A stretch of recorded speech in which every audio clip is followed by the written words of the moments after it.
Hello, guys, and welcome back to another video. This is the Football Connect. I'm your host, Sam, and we are back again with another one. And welcome to this new show that we are starting on the Connect, which we are calling Big Match Preview. So, we are going to be covering this in the season of 2023, going further to the coming future and other seasons. I want to hear your thoughts in the comment section before I even go far, because now we are now going to see the first big match of 2022-2023 season, and I myself has to be so much excited. I want to hear your thoughts in the comment section. Are you as excited as me? And give me your predictions in the comment section, because that is always important. So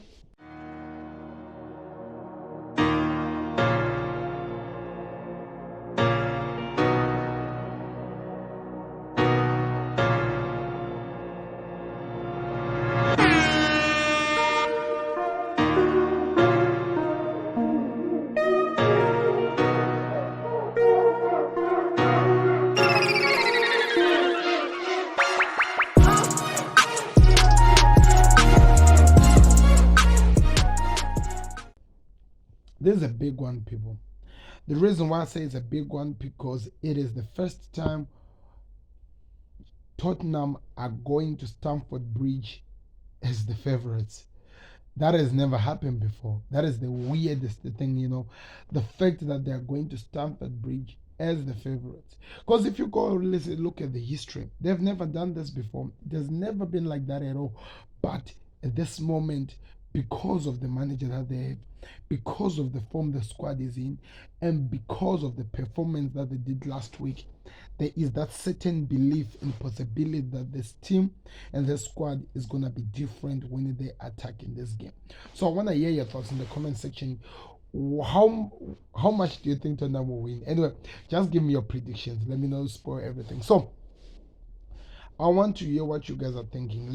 What I'm gonna be doing in this video, we're gonna be talking about the two teams, their head-to-head run, and we'll be talking about what we are expecting to see from the game and why we're saying Tottenham are the favorites over Chelsea over this game, and give you some tangible reasons that will make sense to explain why we see it like this. Then in the end, I'll give my predictions. So I hope you're gonna have a blast, because I know I am. I can't wait for this one. This is really gonna be exciting, and we're gonna see where we go from here. So let's get in the show.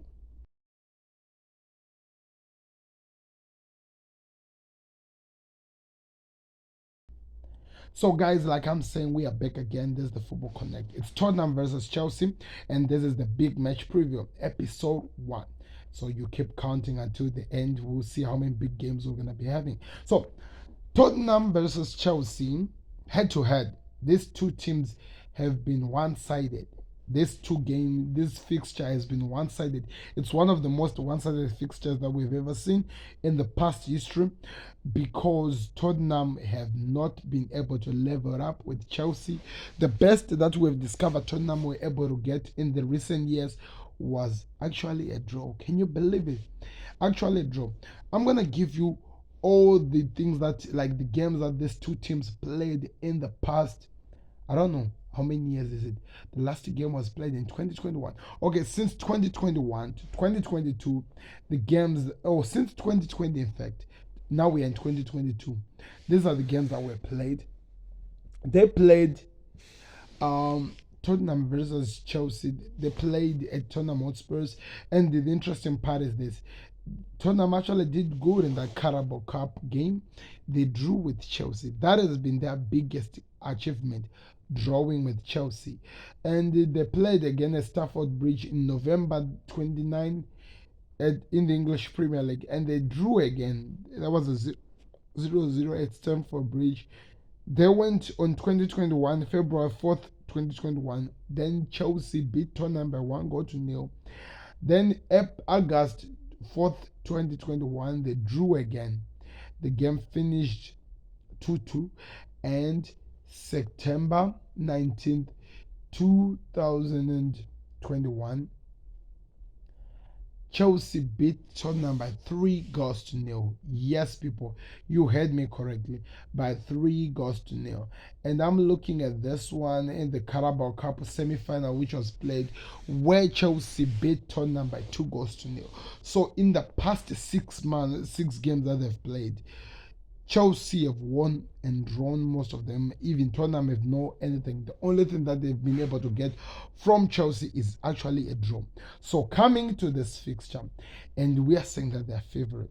Something dramatically and something so big must have happened for us to just switch and turn and say that no, they're not the clear favorite, the Tottenham Hotspurs.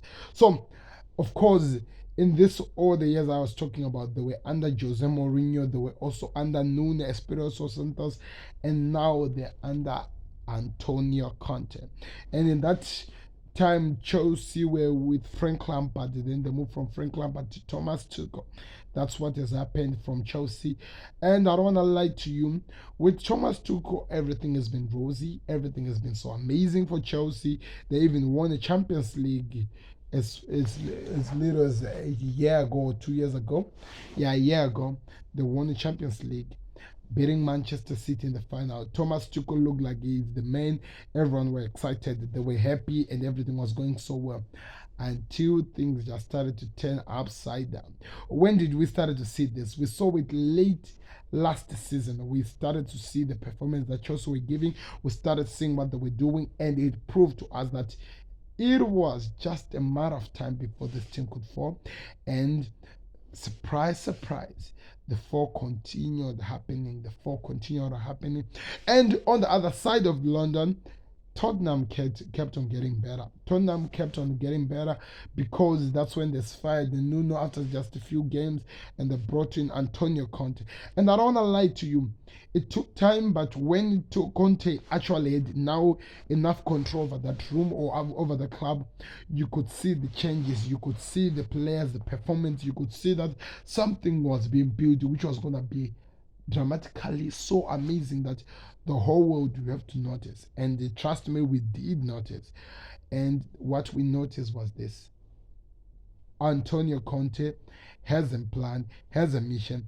And to make situations even more interesting for Antonio Conte, during the summer transfer, which we are still in right now, Tottenham, for the first time, 155% begged their manager, gave him all the players he wanted for the window. He signed Richard Allison, he signed Ivan Perisic, he signed he signed a lot of players, a couple of different players. The other one of them, who signed Bosuma from Brighton. He signed, who else?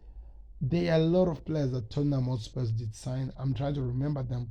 Some I'm even forgetting them. Let me know the other players that I forgot to mention in the comment section. But there was a serious backing in the team. And my main expression didn't even prove it. He was so excited. He kept speaking out. That's how much I was updated over the transfer window of Tottenham Hotspur because of what expression was telling me. So from after all this thing happened, it moved and it elevated to now. Now we are at a point where Tottenham are expected to do well because of what they've done in the transfer window. And now going back to the other side of London, what happened during that time where Tottenham Hotspur have been working so hard to improve to be where they are? Antonio, what's his name? Thomas Tuchel started having fights with the players. Yes, the Romelu Lukaku player situation, he brought forwards, and the forward once actually played the game where he only had 7 touch in the whole entire game. How dare do a person actually manage to finish an entire game with only 7 touches? And they also had a guy who was just running like he was on steroids but could not produce anything tangible. He had a couple of forwards that were bought, Hakim Ziyech being part of it, Christian Pulisic. These guys who were so world class in different clubs that they were in, and they came in and they became more than regular at Chelsea.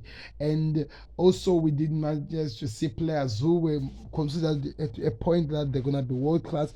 Players like Kai Havertz came and became so extremely ordinary. We had players who had a bright future and were performing so well for Chelsea in some years, coming in and becoming actual flops in the midfield, players like N'Golo Kante. So there have been a repetition of some things that has been happening in this club, which rather than to take them up, it has been taking them down. And on top of that, the manager, the owner situation started. There have been fights over Ukraine and Russia, which turned everything upside down. Now they had to sell the club. So, and on top of that, in the personal life of the manager, he had to deal with the divorce of his wife. So, imagine taking all of this thing and putting it in a one club. And on top of that, they after getting a new manager, getting a new boss, they went to the preseason, played a game with a team called Arsenal. My men were pumped and were beaten by 4 goals to nothing, like nothing. So, of all the things we are talking about, it showed and it gave us an idea of where Chelsea have been going and where Tottenham has been going. And for Tottenham was up and for Chelsea was down. So now we are at a point where they are meeting, and up to now, of course, there have been some signings, but we still don't have goal scorers in Chelsea because they don't have a striker. They're looking to get players like Aubameyang. They're getting into the game with no any proven striker who can give them goals. They're getting into the game with people who can play exciting football. No, Chelsea game is boring, but they have players in the game that could play exciting football from the clubs that they were coming from. For example, Raheem Sterling was an amazing player in terms of football playing.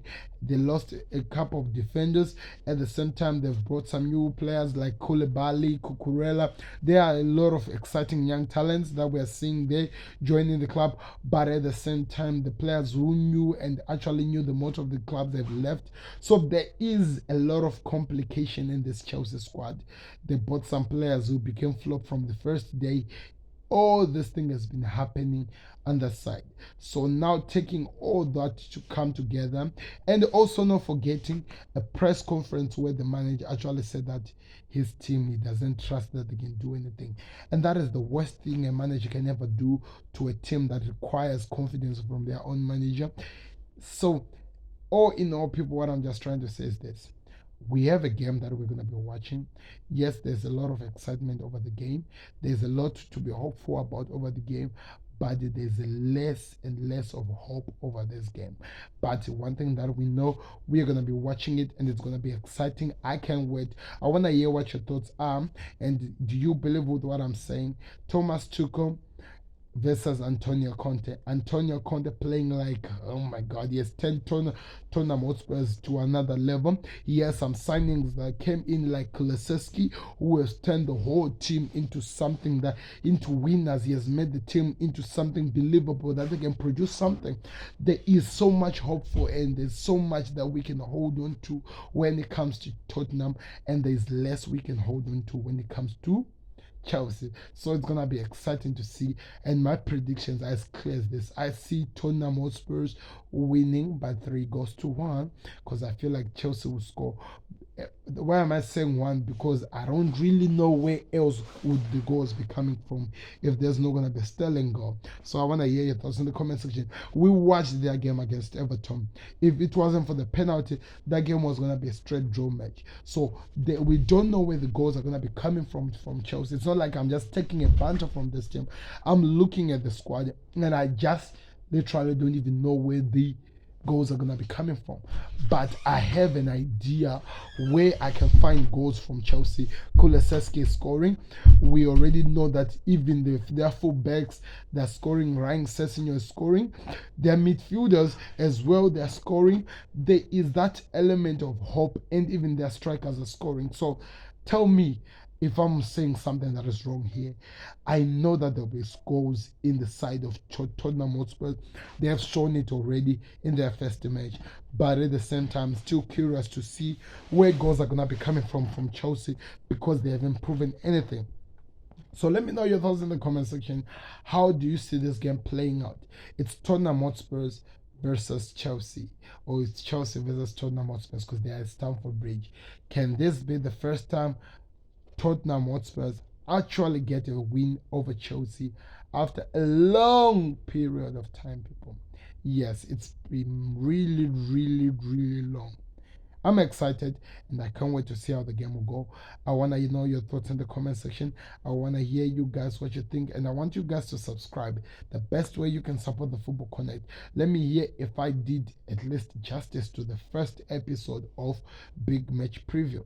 I'm actually going to make a playlist of this one, so you always expect the big match preview games to come on every single time we have a perfect game. Thank you very much for watching. Click the like button, subscribe, and Sam is going to be signing out as we move. We're out. Beats the goalkeeper. You're just lost for words. He is just brilliant. Georgie Best, Diego Maradona.